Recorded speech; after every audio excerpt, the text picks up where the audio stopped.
नमस्कार, capital TV Uttar Pradesh देख रहे हैं आप। मैं हूं राधिका राज। आज इस स्पेशल स्टोरी में बात होगी तमन्ना मलिक की।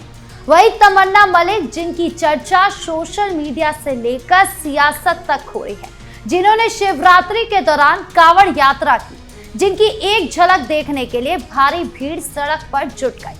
लेकिन एक भीड़ अगर मुस्लिम महिला का कांवड़ उठाना देखकर चौंक रही थी, तो वही दूसरी भीड़ उसी मुस्लिम महिला का विरोध कर रही थी, पत्थर मार रही थी, धमकी दे रही थी। और ये भीड़ और कोई नहीं बल्कि मौलाना गैंग की थी। वो जहरीला गैंग जो मुस्लिम महिला जिन्होंने कांवड़ उठाई थी उन्हें जान से मारने की धमकी दे रही है, समुदाय से बाहर होने की बात कर रही है। तो कैसे एक मुस्लिम महिला के एक एक्शन ने मौलाना को रिएक्शन देने के लिए मजबूर कर दिया, बताएंगे आपको विस्तार से।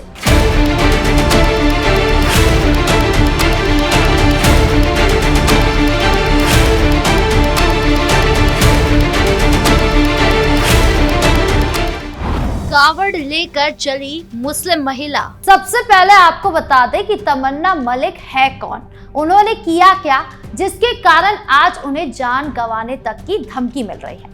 दरअसल संभल के एक छोटे से गांव बदनपुर बेस से यहाँ तमन्ना मलिक का जन्म एक मुस्लिम परिवार में हुआ। गांव में ही अमन त्यागी नाम का एक हिंदू युवक रहता था। दोनों एक ही गांव के होने के कारण धीरे धीरे दोस्ती हुई। ये दोस्ती कब प्यार में बदल गई पता ही नहीं चला। तमन्ना बताती है कि वो बालिग होने के बाद अपनी मर्जी से अमन से शादी करने का फैसला कर चुकी थी, लेकिन ये फैसला आसान नहीं था। समाज में अलग अलग धर्मों की शादी को लेकर बहुत सारे सवाल उठते हैं। परिवारों से विरोध, समाज में दबाव, सबको झेलना पड़ता था।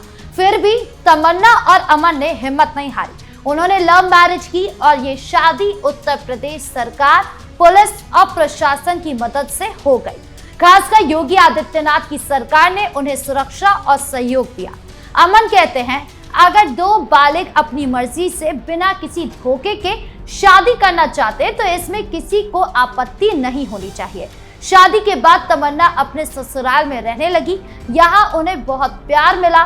ससुराल वाले उन्हें तुलसी नाम से पुकारते हैं, जो एक हिंदू नाम है, लेकिन ये सिर्फ स्नेह का प्रतीक है। तमन्ना ने अपना नाम नहीं बदला, वो अभी भी तमन्ना मलिक ही है। उनके दो बेटे हैं, आर्यन और यश। परिवार पूरा होने के बाद तमन्ना ने अपनी आस्था को व्यक्त करने का फैसला किया। उन्होंने बताया कि बच्चे छोटे थे, इससे पहले कांवड़ यात्रा में शामिल नहीं हो पाए, लेकिन अब जब परिवार स्थिर हो गया है तो उन्होंने शिवरात्रि पर कांवड़ यात्रा करने की ठान ली। अब आते हैं उस घटना पर जिससे पूरे देश में हलचल मचा दी। 2026 की महाशिवरात्रि पर तमन्ना ने हरिद्वार से गंगा जल लेकर पैदल कांवड़ यात्रा की। खास बात यह थी कि उन्होंने बुर्का पहना हुआ था। अमन उनके साथ थे और पुलिस की सुरक्षा में वो संभल के शेमनाथ तीर्थ मंदिर पहुंची। वहां उन्होंने शिवलिंग पर जलाभिषेक किया। तमन्ना बताती है कि ये उनकी मन्नत थी। उन्होंने अमन से शादी के लिए भगवान से प्रार्थना की थी और जब वो पूरी हो गई तो उन्होंने ये व्रत कर लिया। यात्रा के दौरान रास्ते में भारी भीड़ जमा हो गई। लोग तमन्ना की एक झलक देखने के लिए सड़कों पर उमड़ पड़े। महिलाएं उनके पैर छू रही थी, फोटो ले रही थी, तोहफे दे रही थी। यहाँ तक कि कुछ मुस्लिम युवक भी पारंपरिक टोपी पहनकर उनके साथ फोटो खिंचवा रहे थे। संभल पहुंचने पर उनका जोरदार स्वागत हुआ। पुलिस ने सुरक्षा दी, लेकिन शुरू में प्रशासन थोड़ा हिचकिचाया हुआ था। फिर भी सब कुछ ठीक रहा। ये घटना सोशल मीडिया पर वायरल हो गई। एक तरफ लोग तमन्ना की हिम्मत और भाईचारे की मिसाल की तारीफ कर रहे थे। देश भर से उन्हें समर्थन मिला, हरिद्वार से लेकर उनके गांव तक। अमन कहते हैं कि उनके घर में कोई धार्मिक दबाव नहीं है। तमन्ना को हर त्योहार मनाने की पूरी आजादी है। वो हिंदू त्योहार मनाती है और मुस्लिम रीति रिवाज भी मनाती है। ये दिखाता है कि प्यार और सम्मान से धर्म की दीवारें गिराई जा सकती है। लेकिन हर कहानी में एक ट्विस्ट होता है। यहाँ भी हुआ। जहाँ एक तरफ तारीफ हो रही थी तो वहीं दूसरी तरफ विरोध की आग भी भड़क उठी। रिजवी ने लगाई विरोध की चिंगारी। अब बात करते हैं शहाबुद्दीन बरेलवी रिजवी की, जिनके एक बयान से मुस्लिम महिला के खिलाफ विरोध की चिंगारी लग गई। उन्होंने तमन्ना मलिक को समुदाय से बाहर निकलने की नसीहत दी। उन्होंने कहा कि आजकल 2 मुस्लिम महिलाएं बुर्का पहनकर कावड़ ले जा रही हैं। कई लोगों ने मुझे इन महिलाओं के बारे में शरीयत का हुक्म पूछा है। मैं शरीयत का हुक्म स्पष्ट कर देना चाहता हूं कि इस्लाम का अनुयायी दूसरे धर्म के कार्यक्रमों को नहीं अपना सकता। कावड़ यात्रा दूसरे धर्म का धार्मिक कार्य है। अगर कोई मुस्लिम व्यक्ति उसको अपनाता है तो वो नाजायज है और सख्त गुनहगार होगा। इस तरह के कार्य से मुसलमान बचे।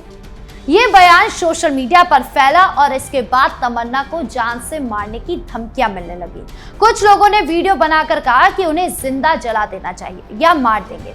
तमन्ना और अमन डर गए। उन्होंने असौली पुलिस स्टेशन में शिकायत दर्ज कराई और FIR की मांग भी की। पुलिस ने जांच शुरू की और जरूरी कार्रवाई का आश्वासन दिया। लेकिन विवाद यही नहीं रुका। समाजवादी पार्टी के सांसद जिया रहमान बर्क भी कूद पड़े। उन्होंने कहा, जो महिला दूसरे धर्म में शादी कर चुकी है अब बुर्का पहनकर कावड़ ला रही है, इससे स्पष्ट है कि वो गुमराह कर रही है। उस महिला को ज्ञान नहीं है। दूसरे धर्म को अपना लिया तो कावड़ लाने के दौरान बुर्का पहनकर क्या साबित करना चाहती है? लोगों को जागरूक होना चाहिए। इस तरह के गुमराह लोगों से ज्यादा उछालना नहीं चाहिए। सांसद के इस बयान ने आग में घी डाल दिया। अब राजनीति भी जुड़ गई है। तमन्ना और अमन चुप नहीं बैठे। उन्होंने सांसद और मौलाना दोनों को करारा जवाब दिया।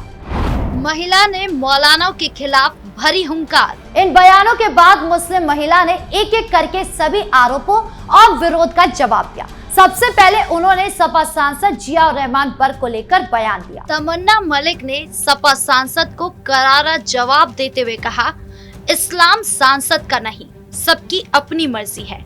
कोई इस्लाम को माने या ना माने, मेरी मर्जी है। मैं कुछ त्योहार इस्लाम के भी मानती हूँ और हिंदू त्योहारों को भी मानती हूँ। मुझे जो सही लगता है वही मैं करती हूँ। इन लोगों की पढ़ाई मैंने नहीं पढ़ी है।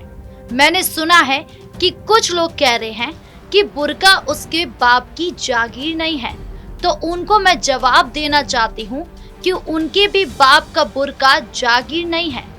सबके अपने अपने मन की जागीर है, तो मैं अपने मन से पहनकर कावड़ लेकर आई हूँ। यही नहीं, मलिक के पति अमन त्यागी ने भी संबल सांसद जिया रहमान बर्क के बयान पर टिप्पणी की। हमारे सांसद जिया रहमान बर्क विवादों में घिरे रहते हैं। इन पर बिजली का बिल तक चोरी का इल्जाम है। ये सब फालतू की बातें करते हैं।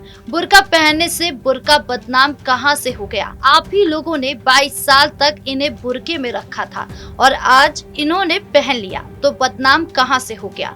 त्यागी आगे कहते हैं, इनसे पूछिए कि उत्तराखंड के दीपक ने अपने नाम से आगे मोहम्मद साहब का नाम इस्तेमाल किया, तब उन्हें कोई दिक्कत नहीं आई। एक मुस्लिम लड़की ने इनके द्वारा पहनाया गया बुर्का पहन लिया तो इन्हें परेशानी हो रही है। दीपक को ये भाईचारे से जोड़ रहे हैं तो हमने भी तो भाईचारे का पैगाम दिया। बुर्का पहनकर कौन से झगड़े का काम किया है? रही बात मौलाना शहाबुद्दीन रिजवी के बयान की, तो मौलाना ने इस्लाम नहीं बनाया है, वो अपनी हद पार कर रहे हैं ये बात कहकर, क्योंकि मौलाना ने इस्लाम बनाया होता तो उनका लिखा हुआ माना जाता। तभी ये दिक्कत है कि मौलाना का लिखा लोग नहीं मान रहे। तो कुल मिलाकर ये कहानी हमें सिखाती है कि कुछ लोगों में कट्टरता और असहिष्णुता कितनी गहरी जड़ें जमा चुकी है।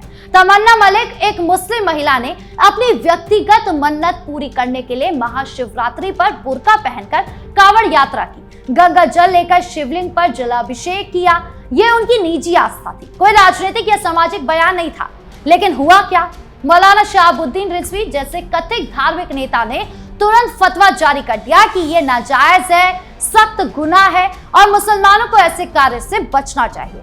उन्होंने तमन्ना को समुदाय से बाहर करने की धमकी दी। इतना ही नहीं, सोशल मीडिया पर और कुछ जगहों पर जान से मारने की धमकियां भी मिली, पत्थर फेंके गए। ये सब एक महिला की व्यक्तिगत भक्ति पर हुआ जो किसी को नुकसान नहीं पहुंचा रही थी। ये घटना साफ दिखाती है कि कुछ मुस्लिम नेताओं और कट्टरवादियों में दूसरों की आस्था का सम्मान करने की क्षमता ही नहीं है। जहां हिंदू समाज ने तमन्ना का जोरदार स्वागत किया, फूल मालाएं चढ़ाई, बम बम भोले के नारे लगाए, फोटो और समर्थन किया, वही उनके अपने समुदाय से विरोध और हिंसा की धमकियां आई। ये फर्क दिखाता है हिंदू समुदाय और मुस्लिम समुदाय में। आपकी इस पूरे मामले को लेकर क्या राय है, कमेंट बॉक्स में जरूर बताएं। धन्यवाद।